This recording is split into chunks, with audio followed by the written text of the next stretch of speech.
안녕하세요, 잡쇼광입니다. 원래부터 그랬지만 최근 들어 중국의 이중성이 날이 갈수록 심해지고 있습니다.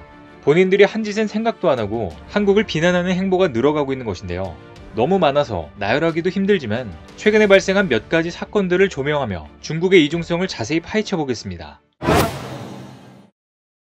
최근 중국 당국은 한국을 인도네시아와 베트남과 동급으로 취급하며 의도가 다분해 보이는 조치를 내렸는데요. 중국 세관 당국이 방역 규정 위반을 이유로 한국 수산 업체에 대해 수입을 잠정 중단한 것입니다. 중국 해관총서는 한국의 A사와 인도네시아 B사, 베트남 C사 등 수산물 업체 3곳에 대해 이 같은 조치를 내렸다고 밝혔는데요. 그러면서 해관총서는 이들 3곳 업체는 유엔 식량농업기구가 발표한 식품기업의 감염병 전파 방지 지침과 식품안전, 위생 관련 품질관리 요구에 부합하지 않았다고 전했습니다. 그러나 정확히 어떤 부분에서 안전, 위생 품질에 문제가 생겼는지 밝히지 않았으며 의문을 자아냈는데요. 이처럼 제로 코로나를 위해 이상한 억지까지 부리고 있는 중국은 심지어 최근 확진자가 급증하자 사람은 물론 생선에도 감염병 검사를 진행하며 민감하게 반응했었습니다. 얼마 전 중국 푸젠성 남부 해안도시 샤먼시는 몇 주간 조업을 마치고 항구로 돌아오는 어민들에게 어민과 어획물 모두 반드시 PCR 검사를 받아야 한다는 공지를 발표했습니다. 이에 중국 더우인 등 SNS 플랫폼엔 의료진이 생선과 꽃게에 PCR 검사를 하는 황당한 영상이 등장하기도 했는데요. 중국 언론들은 오랫동안 해산물과 바이러스의 연관성을 제기해왔는데 중국 당국도 어민들의 국제 수산물 거래를 통해 전염병 유행이 촉발될 수 있다는 입장을 견지하고 있습니다. 하지만 실제로는 감염병은 중국 내부에서 발생했지만 원인을 계속해서 다른 곳으로 돌리고 있는 것입니다. 그리고 이번엔 중국 텐진시에서 연쇄 감염의 기원으로 한국산 수입 물품을 공개적으로 지목해 논란이 일고 있는데요. 양광망에 따르면 최근 텐진시 질병통제센터는 현재까지 200명의 누적 감염자가 나온 시친구 연쇄 감염의 근원이 한국산 수입 물품일 가능성이 극도로 크다고 밝혔습니다. 센터는 초기 감염자 유전자 서열이 한국에서 공유한 유전자 서열과 비슷하다며 초기 감염자 가정에 있던 한국산 수입 물품, 한국산 냉동식품 표본에서 양성이 검출됐다고 전했는데요. 하지만 이는 전혀 신빙성이 없으며 중국 일부 지역은 앞서 올해 초에도 감염병 확산의 근원으로 한국산 수입 의류를 지목하고 주민들에게 주의를 준 적이 있습니다. 이제 중국은 대놓고 한국을 지목하며 화살을 돌리고 있는 것으로 보이는데요. 사실 이런 중국의 이중성은 감염병 초기 때부터 발견할 수 있었습니다. 실제로 중국은 감염병 사태 초기 때 심각성을 대외적으로 과소평가해 시간을 벌고 중국 내부적으로는 의료용품 수입을 확대하는 대응책 마련에 주력하는 이중적인 모습을 보였었습니다. 이와 관련해 CNBC 방송도 미국 정부의 문서를 바탕으로 중국이 의료 물품 비축을 위해 2020년 1월 초 감염병의 심각성을 의도적으로 은폐했다고 보도했습니다.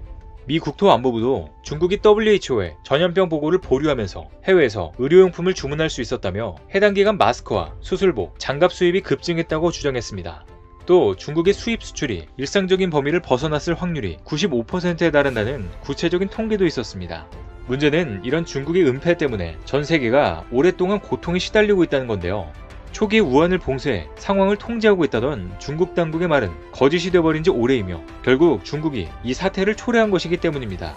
전염병 확산을 통제하기 위해서는 무엇보다 초기 대응이 중요하지만 중국의 이중성 때문에 바이러스 경보는 골든타임을 놓치고 말았습니다.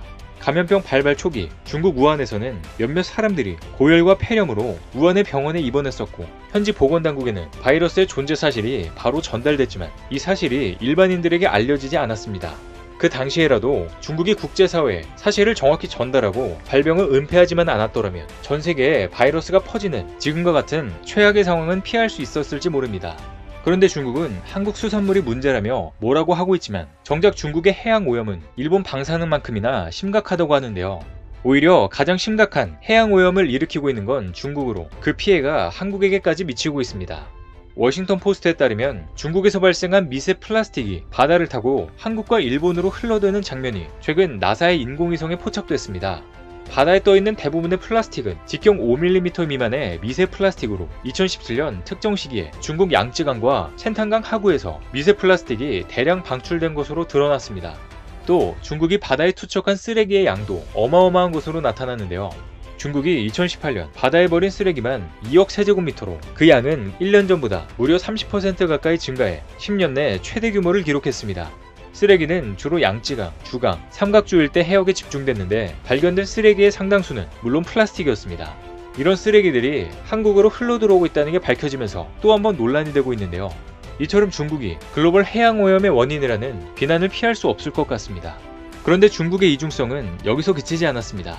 중국은 최근 종영한 한국 드라마 이상한 변호사 우영우를 불법 도둑 시청하면서 오히려 한국의 시즌2를 빨리 만들라며 말도 안 되는 요구를 하고 있기 때문인데요.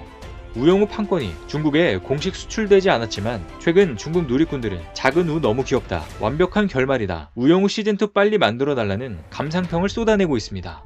현재 웨이보에서 우영우 해시태그가 달린 글을 읽은 횟수는 무려 7억 회에 가까운 수치를 나타내고 있고 팬페이지 계정도 개설될 정도로 인기입니다.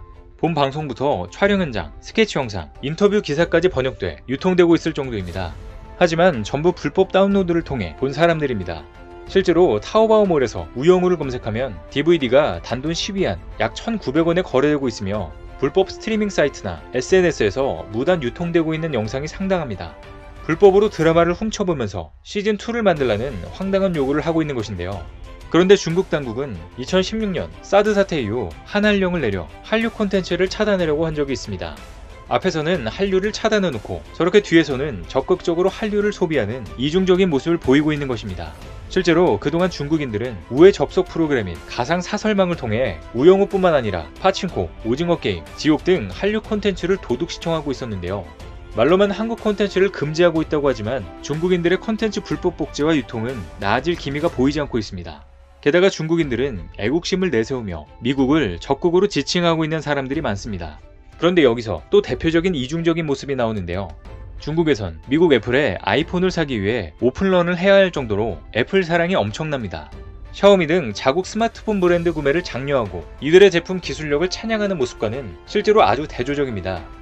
얼마 전 홍콩 사우스차이나 모닝포스트는 작년 9월 아이폰 13 시리즈를 사기 위해 중국인들의 모습을 공유했는데 해당 영상에서 등장하는 중국의 쇼핑몰은 아이폰을 구매하러 온 소비자들로 장사진을 이뤘습니다. 당시 몇백 명의 중국인들은 애플 매장이 문을 열자마자 전력 질주해 매장으로 향했고 매장 안은 손님들로 가득해 발 디딜 틈도 보이지 않았는데요. 중국인들의 자국 스마트폰 브랜드 출시에는 이런 모습을 보이지 않았었는데 중국인들이 주장하는 애국심은 마치 없던 이야기처럼 느껴집니다. 그리고 얼마 전 있었던 서방 업체들의 신장 면화 사용 금지 조치에 따른 미국 제품 불매 운동도 결국 말로만이었던 것 같은데요. 잠시나마 그 영향이 있긴 했지만 아직도 중국에선 나이키, 아디다스는 40% 이상의 점유율을 보이며 실적 호조를 기록하고 있습니다.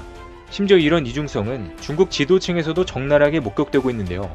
스마난이란 필명으로 반미글을 올려온 시사평론가 위리가 미국에 고가의 주택을 보유한 사실이 드러나 논란이 되고 있습니다.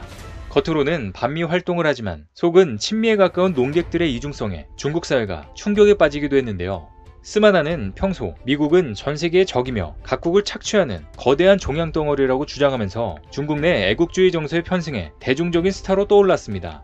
웨이보 팔로워만 311만 명에 달했고 다른 SNS 계정을 포함하면 총 3,500만 명이 넘을 정도로 중국의 여론 형성에 영향을 크게 미쳤는데 최근에 갑자기 계정을 폐쇄한 것입니다. 대만 언론은 스마난의 SNS 폐쇄 이후로 그가 12년 전 미국 캘리포니아에 집을 산 사실이 드러났기 때문이라고 전했는데요. 스마난도 해당 사실을 시인했습니다. 그런데 이런 이중적인 행태는 중국 지도층 사이에서 낯설지 않은 모습입니다. 스마난 이외에도 애국주의 정서를 자극해 명성과 정치적 이익을 얻으면서 정작 자신의 자녀들은 미국으로 유학 보내고 미국 부동산을 사들이는 이중적인 중국 지도층들이 많기 때문입니다. 중국 네티즌들은 유명인사나 공산당 지도층의 이런 이중 행보에 대해 반미는 직업이고 친미는 생활이냐며 조롱 섞인 비난을 쏟아냈습니다. 하지만 앞서 말씀드렸던 사례들을 보면 중국 시민들조차 지도층과 별반 다름없는 이중적인 태도를 보이고 있어 누구를 비난할 처지가 못 되는 것 같습니다. 너무나도 노골적인 중국의 이중적인 태도, 과연 언제까지 뻔뻔한 모습을 이어갈지 잘 지켜보겠습니다. 오늘 준비한 소식은 여기까지입니다. 댓글을 통한 여러분들의 많은 의견 기다리겠습니다. 시청해주셔서 감사합니다.